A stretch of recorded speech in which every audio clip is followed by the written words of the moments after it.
Old man Decker, my corpulent, rotund, stout, husky, stocky, robust, portly, big-boned, archaic, sweating friend. Did I mention that Ed Decker sweats? The motherfucker sweats. He sweats like an Ed Decker. I mean, there's no basis of comparison. He is the bar. As sure as the sun will shine, Ed Decker will sweat. It's Deckology 101, people. So he loves to bartend. He always talks about it, right?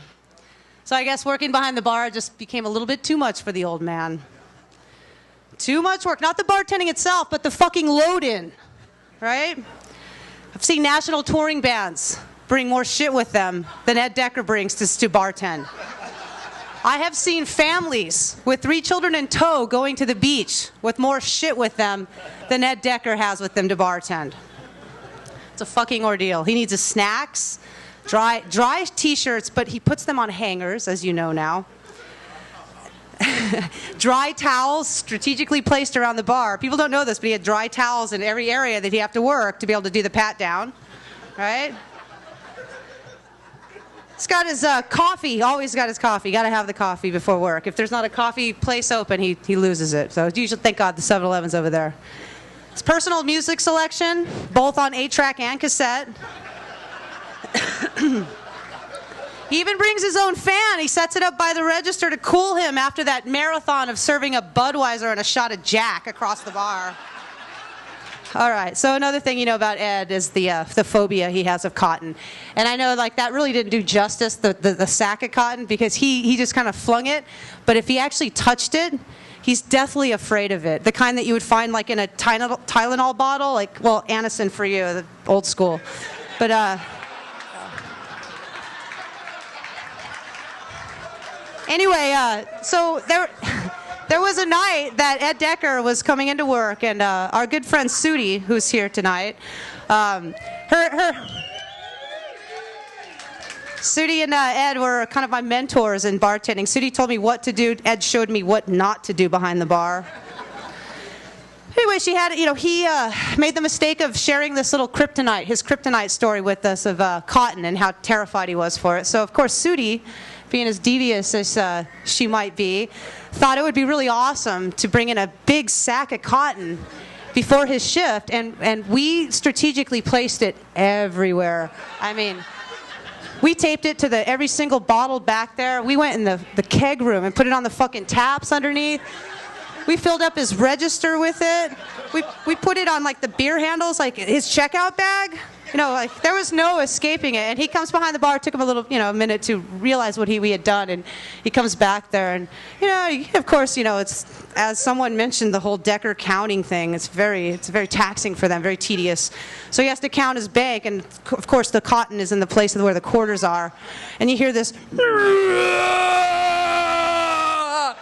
like only a man with that kind of baritone voice could, muster. I'm not a fucking I'm not the fucking We're like, and we laughed our asses off. We're like, this is awesome, the best joke ever. He's like, I'm fucking out of here. You fucking all this cotton's out of here. So we kept laughing an hour. We're like, fuck, he's really not coming back. So we got rid of the cotton, We did our best. Like, Sudi's like, I was like, really? She's like, because I had just started. I mean, that was like, 20 years ago. And I had just started here, so I was like, really? She's like, yeah, really. Like, he had a tear in his eye. We got to get that shit out of here. So we got it all out, but, that night, 11 p.m., Sudi's gone. Ed's working this side. I'm working the busy side. I hear this. I mean, it's like 3 deep, the band's swinging, the bar's in like full swing, and I hear this, and it drops a bottle, and it's like a little, I guess we missed a piece of cotton. So as most everyone knows, Ed Decker's a writer. Everyone knows this because the fucking emails never stop reminding us. And he's a good writer. He's fucking funny. It's really difficult in this society to eke a living off of your art, the art of writing. It's very hard. I mean, people probably give him shit all the time, After all, he doesn't have to go anywhere to do it. He doesn't have to deal with traffic. He doesn't have to do anything. And plus, his hands stay so fucking soft. I mean, really, shake his fucking hands. It's like silk. It's so soft. But I understand it. I understand how difficult it is to be an at-home writer. I mean, shit, you got to be able to multitask, right?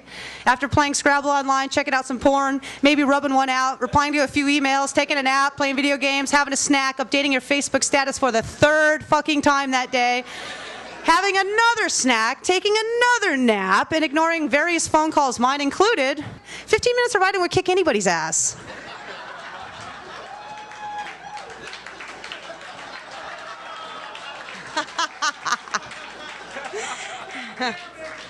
So yeah, everyone knows Ed's a writer, and if you don't, he'll fucking find some way to put that shit in the conversation. And he's really competitive, Deckology 101 again. Everyone knows he's very competitive both on the court and off. I mean, try to play a game of Scrabble with this guy and let him go on and on about the rules. An hour later, he's still telling you the rules. It's just as important. The rules!